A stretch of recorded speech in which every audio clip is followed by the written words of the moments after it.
Behold, the Lamb of God who takes away the sins of the world.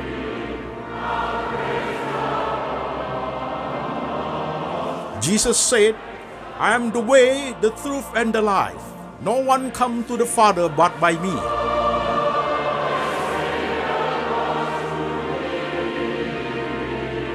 For God so loved this world, so he gave his one and the only Son. Whoever believes in him shall not perish, but have eternal life. Shalom, jemaat sekalian, saya Pendeta Antoni Chang dari Lembaga Antoni Chang Ministry Internasional. Salam kepada seluruh jemaat, baik di Indonesia maupun di luar negeri, jemaat yang setia, yang mendengarkan firman Tuhan lewat Lembaga Antoni Chang Ministry Internasional. Saudara-saudara sekalian, tema kita pada hari ini adalah kedewasaan rohani, bagian pertama, kontemplasi part 27. Kedewasaan rohani, bagian pertama, kontemplasi part 27. Firman Tuhan kita ambil dari kitab Filipi pasal 4 ayat 1 sampai 13. Demikian firman Tuhan.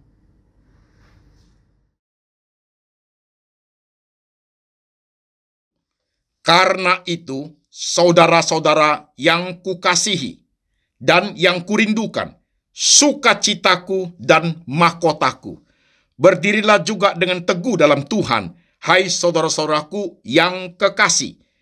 Euodia kunasehati, dan Sintike kunasehati, supaya sehati sepikir dalam Tuhan. Bahkan kuminta kepadamu juga, Sunsugos, temanku yang setia. Tolonglah mereka, karena mereka telah berjuang dengan aku dalam pekabaran Injil, bersama-sama dengan Clemens dan kawan-kawanku sekerja yang lain, yang nama-namanya tercantum dalam kitab kehidupan. Bersukacitalah senantiasa dalam Tuhan. Sekali lagi kukatakan, bersukacitalah. Hendaklah kebaikan hatimu diketahui semua orang. Tuhan sudah dekat. Janganlah hendaknya kamu khawatir tentang apapun juga, tetapi nyatakanlah dalam segala hal keinginanmu kepada Allah dalam doa dan permohonan dengan ucapan syukur. Damai sejahtera Allah yang melampaui segala akal akan memelihara hati dan pikiranmu dalam Kristus Yesus. Jadi akhirnya, saudara-saudara, semua yang benar, semua yang mulia, semua yang adil, semua yang suci, semua yang manis, semua yang sedap didengar, semua yang disebut kebajikan dan patut dipuji, pikirkanlah semuanya itu. Dan apa yang telah kamu pelajari, dan apa yang telah kamu terima, dan apa yang telah kamu dengar, dan apa yang telah kamu lihat padaku, lakukanlah itu, maka Allah sumber damai sejahtera akan menyertai kamu. Aku sangat bersukacita dalam Tuhan, bahwa akhirnya pikiranmu dan perasaanmu bertumbuh kembali untuk aku. Memang selalu ada perhatianmu, tetapi tidak ada kesempatan bagimu. Kukatakan ini bukanlah karena kekurangan, sebab aku telah belajar mencukupkan diri dalam segala keadaan. Aku tahu apa itu kekurangan, dan aku tahu apa itu kelimpahan. Dalam segala hal dan dalam segala perkara, tidak ada sesuatu yang merupakan rahasia bagiku, baik dalam hal kenyang maupun dalam hal kelaparan, baik dalam hal kelimpahan maupun dalam hal kekurangan. Segala perkara dapat kutanggung di dalam Dia yang memberikan kekuatan kepadaku. Amin. Saudara-saudara sekalian, firman Tuhan sudah kita baca, sekarang mari kita berdoa. Tuhan Yesus, kami sudah membaca firman-Mu, kami sudah mendengarkan firman-Mu. Sekarang roh Tuhan bekerja, mengurapi hamba-Mu ini, boleh menyampaikan firman Tuhan ke dalam bahasa yang sederhana, yang gampang dimengerti oleh seluruh lapisan jemaat. Kami rindu Tuhan dalam hidup kami ini, kedewasaan rohani kami boleh bertumbuh semakin hari, semakin berkenan kepada Tuhan. Kami siap hati, siap pikiran, siap iman untuk diberkati, diperbaharui oleh kebenaran. Tuhan Yesus berbicara, kami mendengar. Dalam nama Tuhan Yesus kami berdoa. Amin. Shalom jemaat sekalian, apa kabar? Saudara-saudara sekalian, tema hari ini adalah kedewasaan rohani bagian pertama, kontemplasi part 27. Saudara-saudaraku, minggu lalu temanya adalah keintiman dengan Tuhan. Tema hari ini yang muncul, saudaraku, saya merasa sudah waktunya untuk keluarkan tema kedewasaan rohani bagian pertama. Saudara-saudara sekalian, bagaimana dengan khotbah minggu lalu? Karena minggu lalu saudara sudah berlibur, mungkin sekarang ada yang masih di luar negeri, sebentar lagi akan balik kembali kerja seperti sedia kala kembali. Nah, saudara-saudara sekalian, apakah yang saudara dengar khotbah minggu lalu, tema keintiman dengan Tuhan itu, saudara sudah praktekkan sehari-hari pada saat saudara liburan? Apakah sudah? Kalau sudah, puji Tuhan, jemaat sekalian. Tema kedewasaan rohani saya munculkan karena saya merasa sudah waktunya, jemaat sekalian. Khotbah saya yang terkumpul di YouTube channel Lembaga Anthony Chang Ministry Internasional sekitar 350 sampai 400 khotbah. YouTube channel ini saya buat pada saat zaman COVID. Jadi sebelum COVID tidak ada khotbah saya yang saya masukkan di dalam YouTube channel. Dan setelah COVID sampai hari ini sekitar 3 tahun, saudaraku ya. Jadi sudah terekam dengan bagus di YouTube channel saya 350 sampai 400 khotbah.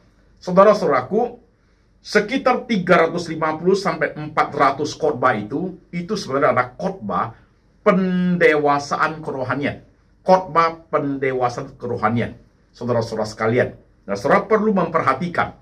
Maka saya bilang sudah waktunya nanti setiap 5 sampai 6 khotbah saya integratekan menjadi satu, kemudian muncullah kedewasaan rohani bagian pertama. Nanti saya integrate lagi, muncul kedewasaan rohani bagian kedua, sampai seterusnya, saudaraku. Oke, jemaat. Nah, sekarang perhatikan. Untuk yang pertama ini, kedewasaan rohani bagian pertama, kontemplasi part 27. Saudara-saudaraku, sebagai orang percaya, kedewasaan rohani itu sebenarnya pertumbuhannya itu harus step by step. Saudara ingat ya, pertumbuhan rohani itu harus step by step. Namun demikian, harus kita pahami secara mendasar dulu, jemaat. Apa yang menjadi dasar pertama seseorang itu mau mempelajari tentang kebenaran itu? Nah, saudara memperhatikan, ini di tangan saya ada satu Alkitab. Ketika bicara mengenai kedewasaan rohani, saudaraku, waktu kita bicara mengenai kedewasaan rohani, Alkitab ini pasti menjadi center dari pertumbuhan kerohanian itu. Nah, dari Alkitab, saudaraku, dia bergerak ke 4 sudut, bergerak ke 4 arah. Saudara menyimak ya, saya ngomongnya pelan-pelan. Alkitab menjadi center, disinilah kita belajar tentang kebenaran. Alkitab ini bergerak ke 4 arah. Arah yang ke atas, saudaraku, seseorang baru bisa mencapai kedewasaan rohani. Hal yang paling awal adalah orang itu bertobat dan percaya kepada Tuhan Yesus, kepada Tuhan Yesus sebagai Tuhan dan Juru Selamat. Itu sudut yang ke atas, saudaraku. Itu harus ada. Kalau itu tidak ada, jemaat sekalian, tidak mungkin orang Kristen itu bisa dewasa rohani.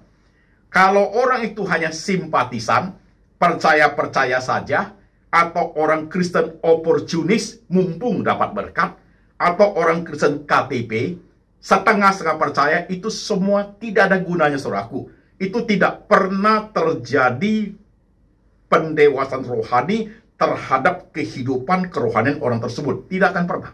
Jadi dasar yang pertama, sudut yang ke atas, saudaraku, harus terjadi pertobatan dan percaya Yesus sebagai Tuhan dan Juru Selamat. Itu modal paling awal, saudaraku. Oke?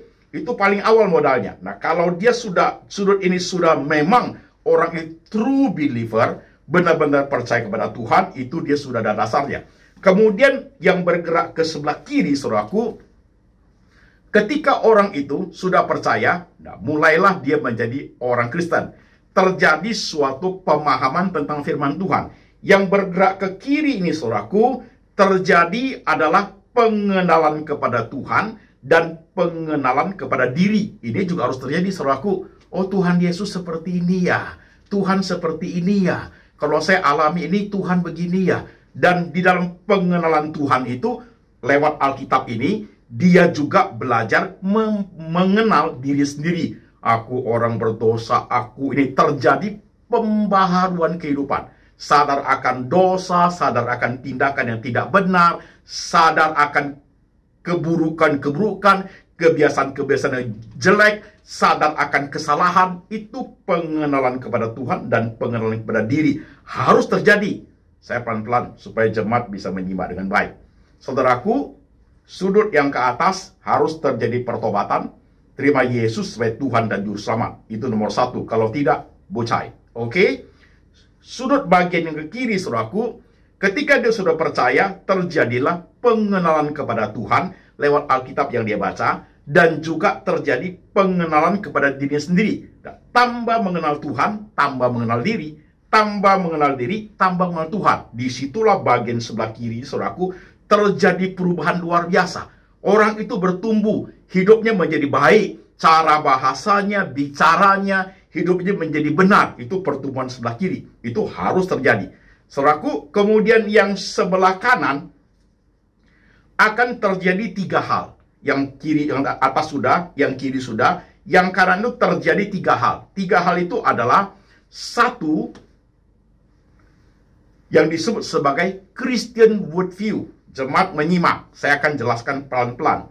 Christian worldview adalah cara pandang Kristiani atau cara pandang Alkitab tentang semua dimensi problem kehidupan, saudaraku. Namanya Christian worldview, cara pandang Kristiani.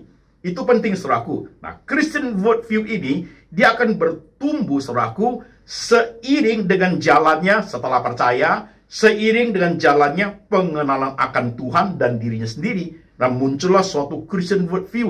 Oh, jadi orang Kristen seperti ini ya. Oh, jadi Kristen tidak boleh ini. Jadi orang Kristen begini. Harusnya seperti ini. Itu namanya Christian worldview, saudaraku. Dipengaruhi oleh kebenaran ini. Membentuk dia punya cara pandang. Itu poin pertama ya, yang sebelah kanan. Yang kedua, tadi pertama adalah Christian worldview. Yang kedua adalah faith in Christ. Beriman di dalam Yesus Kristus. Nah, pengenalan bagian keduanya, saudaraku, imannya bertumbuh. Tuhan Yesus begini loh kepada saya. Tuhan seperti kepada saya. Itu harus terjadi, saudaraku. Karena awalnya dia sudah beriman. Ingat gak penjelasan saya, jemaat sekalian? Iman itu anugerah Tuhan. Benar. Tapi proses mencapai peneguhan iman itu butuh perjuangan, pergumulan, dan bayar harga dari orang percaya itu sendiri. Jadi iman itu anugerah Tuhan, tetapi proses untuk mencapai peneguhan iman dibutuhkan perjuangan, bayar harga daripada orang percaya itu sendiri. Jikalau semata-mata hanya anugerah, mengapa di jemaat di gereja Tuhan orang berbeda-beda kekuatan imannya? Iya kan? Nah, saudaraku, inilah yang disebut faith in Christ. Beriman dalam Kristus. Poin ketiga dari yang sebelah kanan ini, saudaraku, intimacy with God, kedekatan dengan Tuhan yang saya khotbahkan, atau keintiman dengan Tuhan yang saya khotbahkan minggu lalu. Oke, jemaat. Jadi sekarang perhatikan. Sudut yang di atas harus sudah bertobat, percaya Yesus sebagai Tuhan dan Juru Selamat. Sudut yang sebelah kiri, saudaraku, orang ini terjadi pengenalan akan Tuhan lewat Alkitab yang baca, pengenalan akan diri lewat Alkitab yang juga baca lewat Alkitab. Jadi Alkitab menjadi center. Kemudian yang sebelah kiri, saudaraku, yang sebelah kiri muncullah satu Christian worldview, cara pandang Kristiani. Muncullah faith in Christ. Sudah beriman, tambah kuat imannya. Muncullah intimacy with God, kedekatan dengan Tuhan. Sehingga jemaat sekalian, yang namanya kedewasaan rohani harus terjadi seperti yang saya jelaskan ini, saudaraku. Oke, sudah jelas. Ke atas sudah, ke kiri sudah, ke kanan sudah. Sekarang yang ke bawah, saudaraku. Yang ke bawah, saudaraku, adalah sinkronisasi hati dan pikiran. Ini, saudaraku, yang saya jelaskan semua ini, semuanya ada di YouTube channel Lembaga Anthony Chang Ministry Internasional, sekitar 400 khotbah. Saya sudah bila-bila, saudara sekalian, sehingga saudara gampang mengikutinya. Jadi, bagian yang ke bawah dari Alkitab ini adalah sinkronisasi hati dan pikiran. Nah, bagian ini, saudaraku, 4 sudut ini, dia bergerak terus, saudara sekalian. Saling ada keseimbangan, saling mempengaruhi.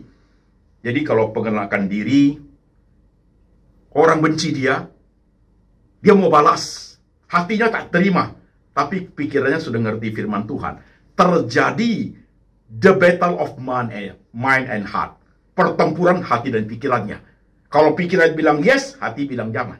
Kalau hati bilang oke, pikiran bilang jangan. Jadi terjadi benturan, maka dia harus kembali kepada Alkitab. Ini proses, saudaraku, the battle between mind and heart. Ini luar biasa, jemaat sekalian. Luar biasa. Oke? Jadi 4 sudut ini, inilah pendewasaan kerohanian yang terjadi terus-menerus dalam kehidupan orang Kristen sampai mati. Sampai mati. Jelas? Pelan-pelan ya. Menarik ini, saudaraku, sampai mati. Nah, saudara sekalian, pada saat kita memahami pendewasaan rohani seperti itu, maka dunia yang pendewasaan rohani demikian itu, pergumulan seperti ini, kita bawa ke dalam dunia kontemplasi, saudaraku. Maka khotbah saya selalu ada kontemplasi, bagian 1, 2, sekarang sampai ke 27 sudah. Saya berharap bisa sampai 100 ke atas, saudaraku ya. Jadi suatu pemahaman tentang firman, yang bukan sekedar hanya tahu, kenal, oh iya, begitu, kemudian udah. Tidak, saudaraku. Dunia kontemplasi adalah saudara bawa pemahaman saudara itu yang 4 sudut itu, Alkitab sebagai source, sumber saudaraku dalam kehidupan saudara sehari, anytime, anywhere. Di mana saja dan kapan saja. Mau yang 5 menit, mau yang 10 menit, mau 15 menit, mau setengah jam, mau 2 jam, silakan jemaat sekalian. Understood jemaat? Oke, sekarang saya lanjut. Pelan-pelan menyimak. Saudara-saudaraku, pemahaman tentang kedewasaan rohani, saudaraku ya. Orang yang sudah percaya itu ilustrasinya seperti bayi. Kalau bayi, anak sudah lahir jadi bayi, akan ada proses pertumbuhan, kan begitu? Nanti sudah dia buka mata, ya dikasih minum susu, setelah dia bertumbuh jadi anak balita, mulai bisa makan bubur, kemudian dia umur 6 tahun sudah mulai sekolah TK, 5 tahun sudah masuk TK, lanjut dia. Terus diajarkan sampai SMP, SMA, pengetahuan diberikan kepada dia, saudaraku, sampai dia sarjana, berbagai pendidikan moral ditanamkan kepada anak itu, dan dalam kedewasaannya dia tumbuh dengan baik. Begitu kan, saudaraku? Iya kan? Tumbuh kan? Tetapi, kalau anak itu tidak diajarin apa-apa, bertumbuh gak secara fisik? Bertumbuh. Kalau tidak diajarin apa-apa, bertumbuh gak? Bertumbuh. Makan, pokoknya makan ada, badannya besar, saudaraku. Tapi pengetahuan tidak ada, etika moral tidak ada, asal ngomongnya pun tidak baik, saudaraku. Itu anak badannya besar, tapi kehidupannya pasti tidak baik, saudaraku. Karena tidak ada pengenalan kepada diri, masalah hal tidak diajarkan. Nah, ketika kita lihat pertumbuhan manusia seperti itu, kerohanian juga sama, saudaraku. Setelah saudara kita percaya, ya katakan kita bayi rohani. Bayi rohani itu at least 3 tahun lah, saudaraku, pertama percaya. Dalam 3 tahun pertama itu, orang yang baru percaya itu, tanyanya banyak sekali. Inilah, itulah Tuhan, kenapa ini, kenapa itu, tanya banyak sekali. Jika saudara menjadi orang Kristen, baru percaya, 3 tahun pertama, saudara tidak tanya apa-apa. Pokoknya percaya aja. Pokoknya ikut aja. Saudara tidak pernah akan tumbuh kerohanian itu. Tidak pernah. Saudara akan menjadi orang yang ikut arus, saudaraku. Tidak bisa. Orang yang sudah percaya kepada Tuhan, the first 3 years, pertanyaan banyak. Karena menyangkut masalah kehidupan. Pertanyaan banyak mengenai masalah pribadi dia. Tuhan, kalau aku ini boleh gak? Tuhan, kalau ini salah gak? 1001 macam pertanyaan, saudaraku. Nah, setelah the first 3 years, dia baru masuk 5 tahun pertama. 5 tahun pertama, pertanyaannya semakin dalam. 5 tahun berikutnya, menjadi 10 tahun, 15 tahun, 20 tahun, 25 tahun, dan kemudian di atas 25 tahun. Itulah pendewasaan kerohanian. Nah, seperti itu kita orang percaya, saudaraku. Seperti itu modelnya. Saudara perlu memperhatikan dengan baik. Pelan-pelan saya korbannya. Saudara sekalian, sebenarnya, kalau mau jujur sebagai pendeta, saya mau bicara, saudaraku. Pertumbuhan kerohanian orang percaya itu, modal awalnya, Roh Tuhan bekerja menganugerahkan iman. Betul, jemaat sekalian. Terima Tuhan Yesus sebagai Tuhan dan Juru Selamat. Oke. Tetapi setelah dia dibaptis, masuk dalam gereja, menjadi tugas daripada gembala, pendeta itu, memberikan ajaran yang saya jelaskan tadi itu. Bible adalah center tentang faith dia, Christian worldview dia, faith in Christ dia, intimacy with God-nya, kemudian pengenalan kepada Alkitab tentang Tuhan, pengenalan kepada diri, dan sinkronisasi hati dan pikiran. Itu pendeta harus ngajar, saudaraku. Pendeta harus ngajar. Saudara sekarang perhatikan. Waktu bayi itu lahir, ada orang tuanya nggak? Ada. Orang tuanya kalau ngajar salah, orang tuanya kalau tidak peduli, saudaraku, anak itu badannya tumbuh besar, tapi hidupnya tidak bagus. Sama dengan orang Kristen. Ketika orang Kristen sudah bertobat, sudah percaya Tuhan Yesus, tetapi tidak diajar oleh gerejanya dengan ajaran kuat, saudaraku, orang Kristen tak tumbuh nggak? Tumbuh, tapi tumbuh menjadi tumbuh miring, saudaraku. Tidak proporsional ajarannya. Contoh ya, ada orang Kristen zaman sekarang hanya lihat berkat aja kok. Kalau dia buka Alkitab, mana uang, mana berkat. Itu aja. Karena kenapa? Ajaran memang fokusnya ke situ. Tapi kalau diajarkan seperti yang saya ajarkan ini, saudaraku, semua proporsional, maka dia bisa melihat hidup ini, everything has its own time. Ada bagian harus dipahami, ada bagian harus diperjuangkan, ada bagian yang harus dimaklumi, ada bagian yang harus dihayati hidup ini. Itu baru pertumbuhan rohaninya, kualitas rohaninya bagus, jemaat sekalian. Ini penting loh, jemaat. Penting sekali. Dan ujiannya apa? Ujiannya adalah praktek kehidupan kita sehari-hari. Dari awal kita percaya Tuhan Yesus sampai kita mati. Berapa banyak problem hidup ini? Banyak sekali, jemaat, dan sifatnya sangat personal. Disitulah saudara mengalami Tuhan. Lewat firman Tuhan yang saudara baca. Sebenarnya, jemaat, kalau demikian, peran pendeta itu sangat penting. Tapi berapa banyak gereja yang mengajar jemaatnya dengan cara yang jujur. Dengan cara yang benar-benar menanam akar yang kuat. Sehingga pohonnya tumbuh, waktu dia tumbuh, pohonnya itu lurus, saudaraku. Berapa banyak jemaat, berapa banyak pendeta sengaja menanam sesuatu yang miring. Nanti pohonnya tumbuhnya miring demi kepentingan dari pendeta itu sendiri. Ini bahaya, jemaat. Apa yang saya khotbahkan hari ini, saudara simak baik-baik. Dan saudara akan melihat, oh iya dia begini. Ngomongnya kok begini, Pak? Kadang memang tidak tumbuh secara dengan akar yang bagus, saudaraku. Ya, tumbuh setengah benar. Jadi bahaya Kristenan itu. Oke? Saya kasih contoh konkret, saudaraku. Jadi jemaat sekalian, ada 2 contoh yang saya akan beri kepada saudara sebagai ilustrasi pas jemaat juga WhatsApp. Jemaat yang satu, Pak Antoni, Pak Pendeta, saya sudah pulang dari liburan ini, Pak. Sudah pulang dari liburan panjang, udah pulang, sumpek lagi dah, Pak. Nah, ini kalimatnya. Saudaraku, saya pakai ilustrasi itu ya. Mengapa pulang sumpek lagi? Karena merasa waktu liburan itu di zona nyaman, comfort zone, zona nyaman. Setelah zona nyaman itu selesai, pulang ke tempat kerja lagi, pulang ke Jakarta lagi, sumpek lagi, Pak, problem muncul lagi. Itu bukan suatu kedewasaan rohani, bukan, saudaraku. Itu bukan suatu kematangan hidup, bukan. Kenapa saudara bilang sumpek? Karena saudara merasa tempat liburan itu area nyaman, comfort zone, zona nyaman.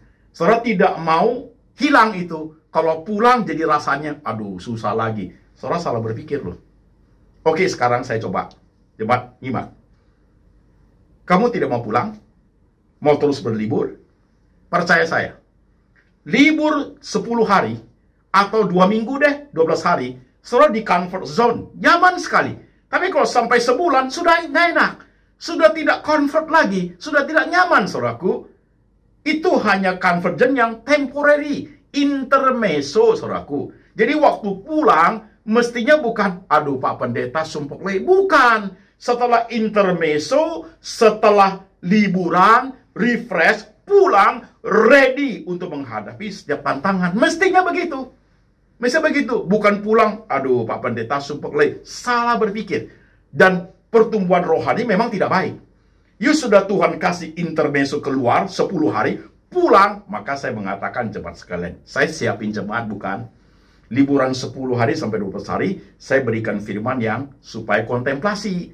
Jadi baik liburan maupun masa kerja, seimbang dia. Tidak hilang. Jadi 10 hari itu masih ada kontemplasinya. Jadi pulang selalu fresh.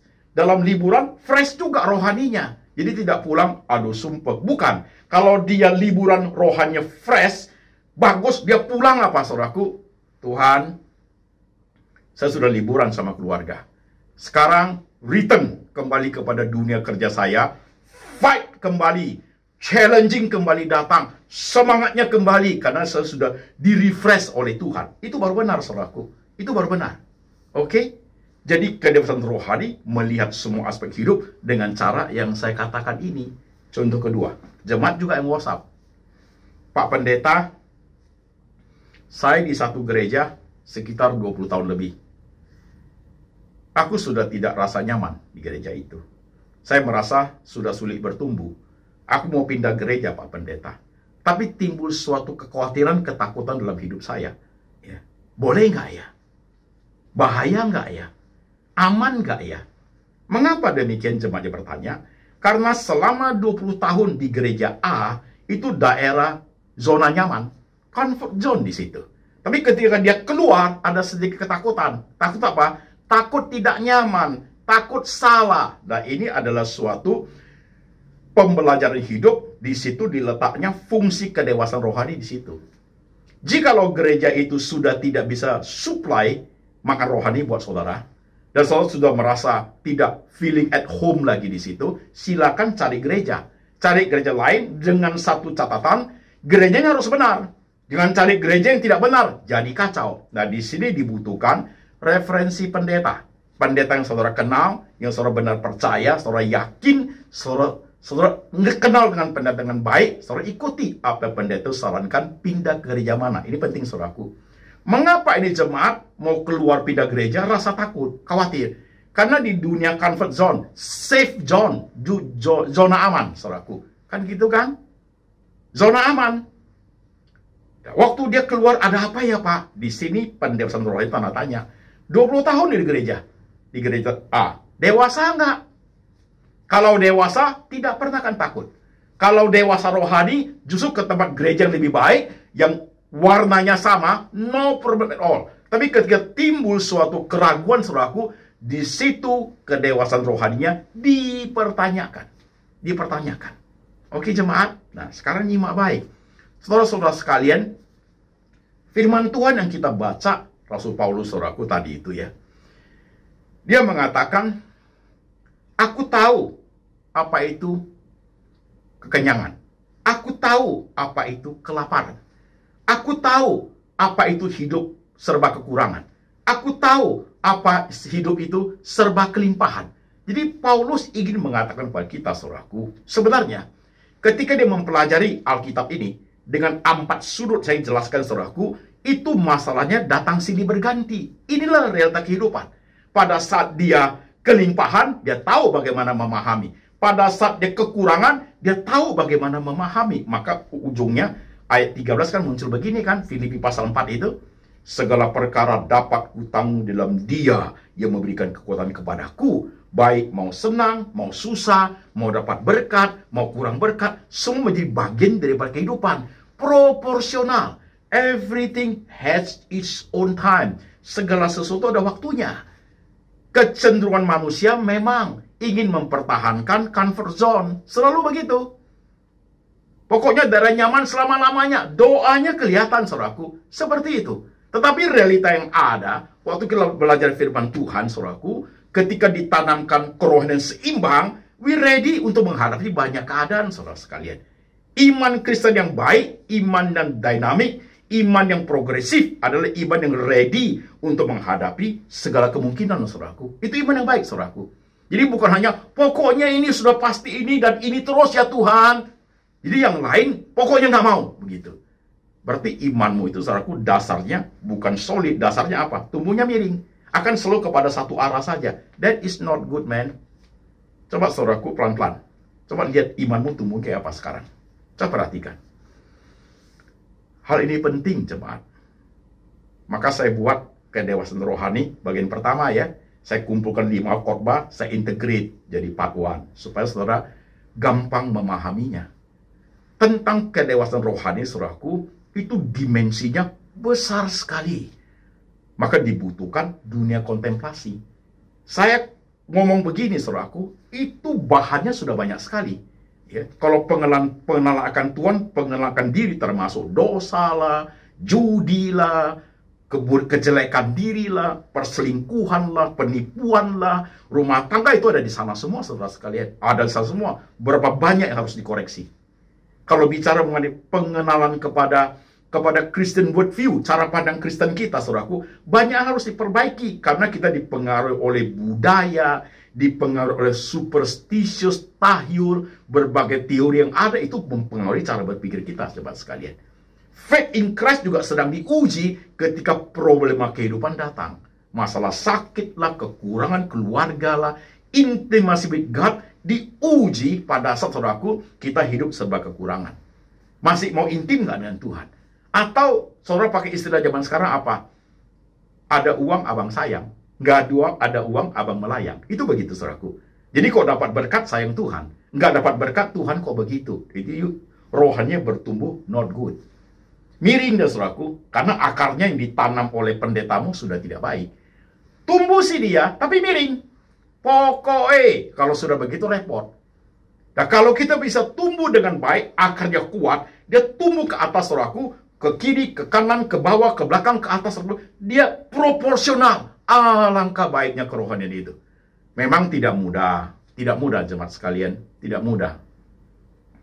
Kadang Tuhan memberikan kita banyak hal yang harus kita arungi. Air mata, rasa ketidakadilan, penderitaan, aniaya, saya sudah khotbah ya. Hidup menderita karena dosa orang lain. Kemarin kan sudah kan? Hidup menderita karena dosa sendiri.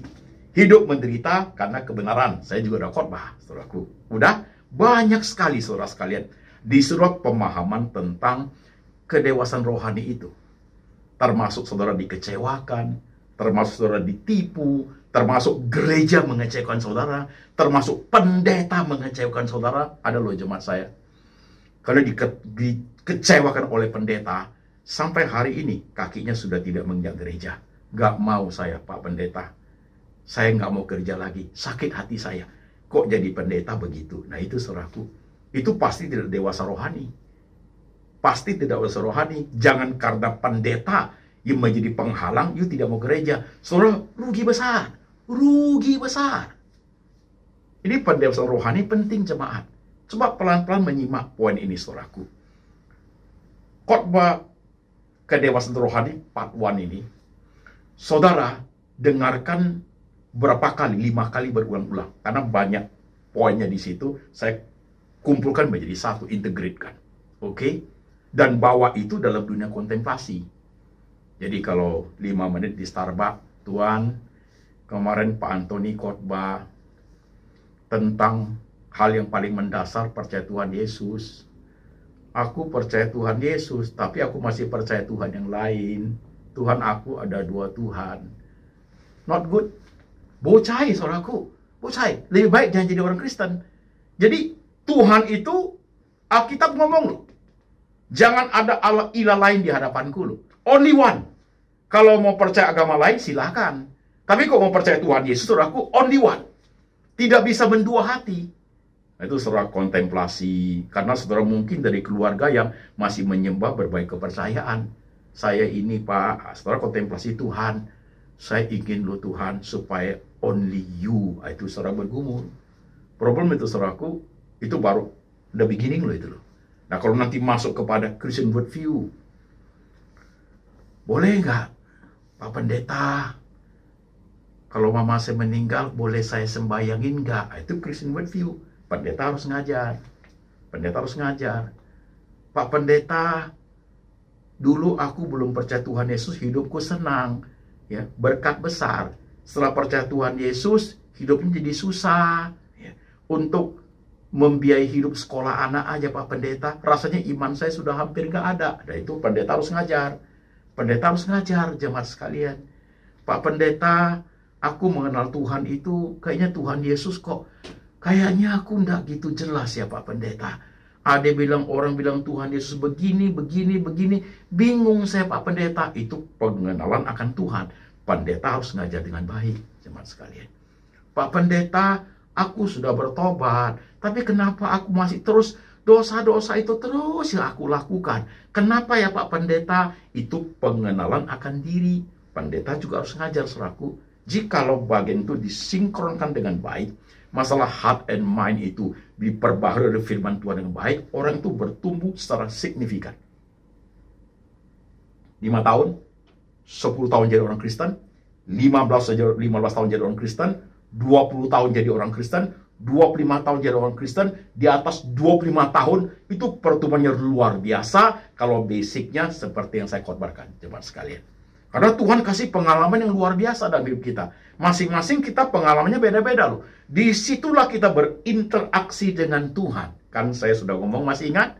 Alkitab ini penuh dengan tokoh yang mereka berinteraksi dengan Tuhan lewat apa? Lewat pengalaman hidup mereka. Maka dituliskanlah dalam bentuk firman Tuhan untuk kita baca. Kita pelajari, kita pahami. Tuhan berbicara lewat berbagai tokoh dalam Alkitab menjadi suatu aturan, suatu ajaran buat kita bagaimana mengenal kehendak Tuhan itu. Bagaimana menjalani hidup ini dengan contoh nabi, rasul, raja, semua ada ini jemaat. Kita pelajari di situ. Bahaya sekali jika seorang anak Tuhan hanya mengerti Alkitab letter luck saja. Pokoknya apa yang tertulis itu bahaya. Masih ada yang eksplisit, masih ada yang implisit. Kalau dia hanya tumbuh miring, dia nggak cari yang mana berkat, mana berkat. Firman Tuhan ya dan amin. Kok tidak baca bagian yang jika matamu jahat, cungkil. Nggak berani cungkil itu saudaraku. Kalau dia mau baca letter luck. Kan nggak begitu maksudnya, bukan? Ya kan jemaat. Ini penting jemaat untuk zaman ini. Saya berharap sekitar 400 khotbah saya lewat lembaga Anthony Chang Ministry Internasional ini. Kalau saudara tekuni akan membentuk shaping, membentuk kerohanian saudara sekalian itu baik. Tapi tidak serta-merta dalam setahun. No, it takes time. It takes time. Maybe 5 years, 10 years, 15 years. Sesuai dengan pergumulan saudara masing-masing. Sesuai dengan anugerah. Senyum, tawa, air mata, berbagai pergumulan hidup. Saudaraku, di situ saudara berinteraksi dengan Tuhan. Kalau saudara mendengar kesaksian saya, saudara akan paham apa yang saya korbankan hari ini. Dari mata operasi, jantung bypass, dari zaman dulu depresi, masalah bunuh diri segala macam, saudaraku, itu aku berinteraksi dengan Tuhan, saudara sekalian.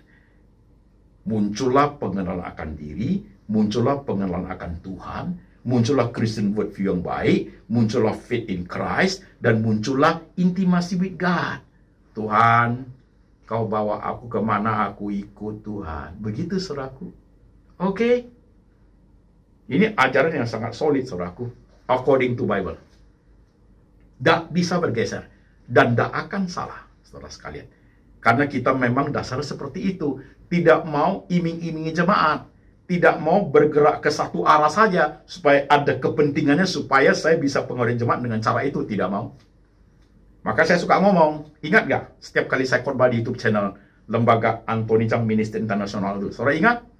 Saudara, bagaimana kehidupanmu hari ini? Apakah pengalaman yang menyenangkan?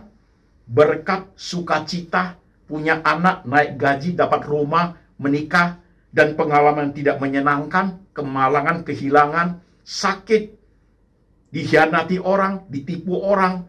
Apakah pengalaman suka dan duka itu, plus dan minus itu, tetap menjadi suatu jembatan membawa kamu lebih dekat kepada Tuhan? Itu pertanyaannya, saudaraku. Itu indikator tentang kedewasaan rohani. Oke? Kalau hanya senyum saja saudara dekat dengan Tuhan, hanya berkat saja bahwa saudara itu dekat Tuhan, semua orang bisa. Semua orang bisa. Tapi Alkitab, tidak mengajar hanya seperti itu. Alkitab mengajar proporsional. Everything has its own time. Badan ini pun ada waktunya, saudaraku. Suatu hari dia akan sakit. Suatu hari kalau sudah tua, pasti ini badan lapuk, saudaraku. Lapuk. Saya ketemu satu jemaat di Surabaya dulu. Dia bilang itu pendeta Antoni Chang nggak beriman. Katanya bisa sakit. Dia bilang dia tidak bisa sakit. Jemaat kasih tahu saya, nggak apa-apa. Biar dia beriman seperti itu. Nanti suatu hari dia sakit, saya kunjungi dia, saya doain dia. Life is like that, saudaraku. Hidup itu seperti itu loh. Tapi mampukah kita menyimak? Mampukah kita mendalami, memaknai hidup ini dengan kebenaran yang kita pelajari? Menarik sekali hidup ini. Ini bahan yang saya berikan, saudaraku, untuk dunia kontemplasi saudara itu nggak habis. Tidak habis. Tidak habis, saudaraku. Itu datang bertubi-tubi menjadi satu bahan yang sangat banyak untuk saudara gumuli. Betapa hebatnya rohani itu. Jika saudara tekuni seperti itu, saudaraku, tidak habis. Maka khotbah saya nggak pernah saya tulis, saudaraku. Tidak pernah tulis. Khotbah saya selalu khotbah, saudaraku, tanpa teks. Tanpa teks, saudara sekalian. Kenapa? Karena saya mendalami. Karena saya menggumuli dalam dunia kontemplasi saya. Otomatis terangkai kalimat-kalimat kebenaran yang saya pahami itu terangkai dalam pikiran saya, saudaraku. Jadi saya bisa mau khotbah apa? Mau khotbah tema yang 1 jam, oke. Khotbah yang setengah jam, oke. Khotbah yang 20 menit, bisa. Jadi bisa seperti karet, saudaraku, mau ditarik seberapa panjang. Itu loh jemaat sekalian. Saya terbentuk lewat firman Tuhan yang seperti itu. Otomatis di belakang saya, pasti banyak pendeta-pendeta yang besar yang membentuk saya seperti ini hari ini, saudaraku. Aku bersyukur kepada Tuhan. Karena Tuhan itu baik. Memberikan aku hidup yang sebenarnya sudah dibuang orang. Pikirannya pun sudah kacau. Pengaruh obat-obat depresi yang sangat berat. Tapi aku bisa berpikir baik. Khotbahku tanpa teks, saudaraku. Ya. Beberapa tokoh besar, baik di luar negeri maupun dalam negeri, pendeta-pendeta terkenal, saudaraku, saya pelajari apa yang mereka pahami. Itu membuat saya bisa mengerti hari ini, saudaraku. Dan aku janji kepada Tuhan. Tidak mau menipu jemaat. Tidak mau memanipulasi jemaat. Tidak mau mengajak jemaat ke arah yang miring. Tidak mau. Yang saya mau adalah mengajar yang benar. Lurus-lurus saja. Tegak lurus saja. Berkat Tuhan tidak kemana-mana. Jikalau pada saat mengalami salib harus dipikul, pikullah. Seperti yang Paulus ngomong tadi itu. Segala perkara dapat kutanggung di dalam Dia yang memberikan kekuatan kepadaku. Aku tahu apa itu kekurangan. Aku tahu apa itu kelimpahan. Aku tahu apa itu kekenyangan. Aku tahu apa itu kelaparan. Semua dia pahami, saudaraku. Tapi itu semua tidak menjadi rahasia bagi dia. Karena pengenalan dia kepada Tuhan. Dia berani move on. How about you, jemaat sekalian? Mau kamu dewasa rohanimu? Khotbah ini dengarkan 5 kali. Dan ambil sedikit hidupmu problem 1. Renungkan. Bawa dalam dunia kontemplasi. Oke? Besok 1 lagi. Oh, yang ini belum selesai, Pak Pendeta. Nggak apa-apa. 2 hari lagi lanjutkan lagi. 2 hari lanjutkan lagi. Ada yang baru, Pak Pendeta. Gumulin. Nggak jadi masalah. Life is like that, saudaraku. Sangat menarik hidup ini. Very challenging hidup ini. Sangat menarik, sangat menantang. Apa itu air mata? Apa itu senyum? Apa itu tantangan? Apa itu kesulitan? Apa namanya penyakit, saudaraku? Apa namanya pelayanan? Itu sangat menantang hidup ini. Very challenging life. Inilah hidup ini, saudaraku. Iya. Menarik bukan hidup ini? Ya tidak harus melihat orang seperti orang lain lihat. Pokoknya harus begini terus. Enggak harus. Enggak harus. Jadi orang Kristen pokoknya harus kaya. Enggak harus. Miskin juga nggak apa-apa, saudaraku. Enggak jadi masalah karena basic kita bukan di situ. Bukan di situ. Ingat gak yang Alkitab ngomong? Tuhan jangan beri aku kekayaan. Nanti aku makan enak, aku lupa Tuhan. Itu faktor negatifnya ada loh. Tuhan jangan biarkan aku miskin. Karena kalau aku miskin, nanti tanganku mencuri. Faktor negatifnya juga ada, saudaraku. Iya kan? Miskin, faktor negatifnya ada. Kaya, faktor negatifnya ada, saudaraku. Jadi yang baiknya apa? Tuhan beri aku serba kecukupan. That is good, saudaraku. Is it okay? Dengar firman ini, saudara sekalian. Kamu yang lagi putus pacar, dikhianati suami, dikhianati istri, hatimu penuh gelora kebencian, sinkronisasi heart and mind. Itu tadi Alkitab yang bagian bawah itu. Itu penting itu. Saudara, usaha kamu lagi jatuh, sampai kamu tidak punya iman lagi sama Tuhan, tidak mau ke gereja lagi, saudaraku. Saat itu sedang diuji, you punya faith in Christ. Saudara yang terbawa ke dunia judi online, dalam dunia perzinahan, pengenalan kepada Allah dengan pengenalan kepada diri itu, di situ ada something wrong, saudara sekalian. Saudara yang terbawa kepada ajaran gereja yang tidak benar, yang mengajarkan Yesus bukan Tuhan, Yesus bukan ini, bukan ini. Saudara, itu basicnya digoyang orang. Jangan bergerak. Yesus Kristus adalah Tuhan dan Juru Selamat, harga mati, saudaraku. Tidak boleh digeser. Itu basic yang saya katakan, tidak boleh digeser. Kalau itu tidak digeser, kalau itu digeser, kedewasan rohani itu kosong semua. Kedewasan rohani yang seperti itu omong kosong. Nonsense. Bocai, jemaat sekalian. Percaya saya. Basicnya tidak boleh goyang. Yesus Kristus adalah Tuhan dan Juru Selamat. Tidak boleh goyang. Harga mati. Itulah dasar daripada pertumbuhan iman. Suatu kedewasaan rohani yang baik sampai suatu hari kita mati, jemaat sekalian. Sampai Tuhan menjemput kita balik kembali ke surga. Oke, jemaat. Bawa firman ini pulang. Ini kedewasaan rohani part 1. Akan menyusul nanti kedewasaan rohani part 2. Bawa dalam dunia kontemplasimu, saudaraku, whatever happened to you. Apapun itu. Senyum, sukacita, senang sekali, happy life, liburan, sudah pulang, muncul 1001 macam tantangan lagi. No problem. Ada saatnya berlibur, ada saatnya harus hadapi berbagai tantangan hidup. Kan life like that. Mau libur terus di Jepang, bosan. Mau libur terus di Korea, 2 bulan, bosan. Jangan 2 bulan, sebulan aja mau pulang, saudaraku. Karena sudah nggak ada orang liburan. Oke. Saya pernah kira-kira 15 tahun lalu bawa anak-anak, istri ke Amerika, saudaraku. Melayani di Amerika itu, pergi kira-kira 8-10 state, saudara sekalian. 8-10 state itu. Liburan sampai 15 hari. Sampai 10 hari aja sudah nggak betah. Karena orang sudah pada kerja semua. Di New York itu orang sudah pada kerja semua. Kita masih duduk santai berlibur, rasanya risih, saudaraku. Pingin lihat kembali Jakarta. Pingin pulang dengan semua tantangan yang ada. That is life. Itulah kehidupan itu. Oke, jemaat. Hari ini, kalau you kecil hati, pesimis hidup, Tuhan kok saya begini, kok hidupku begini, you berkokok terus, saudaraku, kamu tidak dewasa rohani. Tidak dewasa rohani. Kalau you dewasa rohani, hadapi semua itu. Masih kecil lah itu, kita belum mengeluarkan darah. Kita belum menyerahkan nyawa, saudaraku. Only life yang seperti itu. Paling susah sedikit, paling tidak makan, paling dikucilkan orang, paling tidak disayang keluarga, paling sakit, itu masih bagian yang kecil dalam hidup ini, yang semua orang juga hadapi kok. Kalau orang lain berani hadapi, bahkan orang yang agama lain berani hadapi, begitu teguh, kenapa kita tidak berani? Apa kita nggak malu sama Tuhan Yesus? Apa kita nggak malu? Putus pacar aja mau bunuh diri. Nggak usah. Berapa? Putus pacar cari lagi.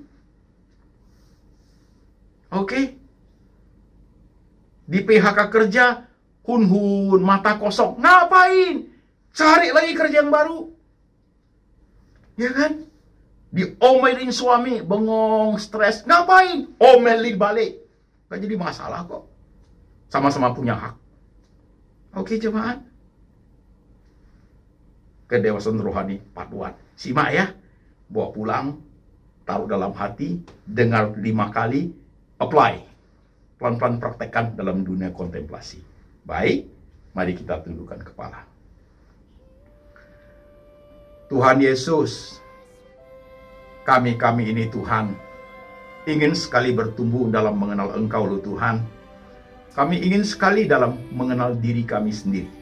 Masih banyak kekurangannya Tuhan Yesus. Masih banyak pelanggarannya Tuhan. Masih banyak kelemahannya Tuhan Yesus. Masih banyak karakter, tabiat-tabiat yang jelek Tuhan. Ubah kami ya Tuhan. Dan kami ingin punya cara pandang Kristiani yang baik. Iman kami ingin kuat dalam Engkau Tuhan. Dan kami ingin jauh lebih dekat kepada Tuhan. Whatever happen, Tuhanlah satu-satunya. The only one yang kami miliki. Dan kami ingin dalam hidup ini Tuhan, kadang hati dan pikiran kami ini bertolak belakang. Tidak sinkron. Tuhan Yesus tolong. Urapi kami Tuhan. Supaya hati dan pikiran kami seturut dengan firman-Mu ya Tuhan. Telusurilah hati kami Tuhan. Ujilah kami Tuhan. Jikalau pikiran kami salah, jikalau hati kami serong, tuntunlah ke jalan yang kekal ya Tuhan. Berkati setiap jemaat yang sudah mendengarkan firman hari ini. Kuasai hati dan pikiran-Mu. Dan beri hikmat kepada hamba-Mu ya Tuhan. Boleh menyampaikan kedewasaan rohani dengan berbagai seri sampai habis hidup ini ya Tuhan. Sehingga jemaat boleh bertumbuh dalam Engkau. Terima kasih Tuhan, dengar doa kami. Letakkan tangan-Mu di pikiran jemaat. Letakkan tangan-Mu di hati jemaat ya Tuhan. Ubah mereka, tuntun mereka Tuhan. Berikan berkat yang sesuai dengan anugerah-Mu ya Tuhan. Dan kiranya berkat ini turun atas jemaat. Kasih dari Allah Bapa turun atas-Mu. Yesus Kristus Gembala yang baik, pemelihara jiwamu. Dan Tuhan Roh Kudus senantiasa mengingatkan engkau kan kitab suci, hidup seturut dengan firman sampai selama-lamanya. Sampai suatu hari Tuhan datang kembali menjemput setiap orang percaya. Dalam nama Tuhan Yesus kami berdoa. Amin.